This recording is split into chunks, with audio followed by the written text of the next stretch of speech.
Well, a little bit about my background. I grew up in Lakeville, went to Lake Marion Elementary School, went to Kenwood Middle School, and I graduated from Lakeville High School. And after Lakeville, I went to St. John's University, studied political science, and got into banking actually, and spent the first few years out of college working in banking, and then kind of moved and changed careers and worked into more of the political and communications public affairs space, which is what I do today. I work in communications, advising companies and associations large and small on different ways to engage through different communications. So that's kind of my background and what I do day to day.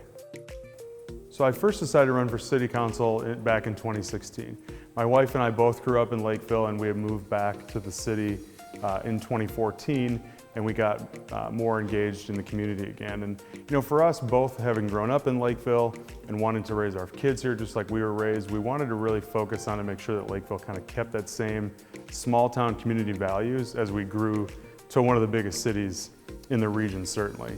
And so that was really the big driving factor, is how we could both really contribute from the government side or from the city council to help guide in that vision for the next few years as we continue to grow. So ran for city council and was served for 6 years. And then when Doug Anderson decided to not run again, I decided to run for mayor a year ago, and that's where we are today.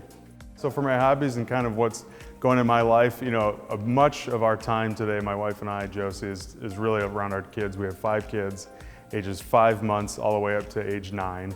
And so they consume a lot of time. So whether it's doing things, whether it's swim meets or going to karate class or dance competitions, that is our main focus. But we both like to travel a lot, and so we try to do that as much as possible. So travel is really a hobby that I think our entire family enjoys together. Whether it's camping up in kind of rural Minnesota or trying to visit Florida, we do a little bit of both. Well, I'd say the kind of things that I really want to make sure that people understand, from my perspective, number one, I want to be accessible and transparent. So my cell phone number is on the city's website. I can be called, texted. You can email me. If there's an issue that comes up, I want to be accessible. So that's most important.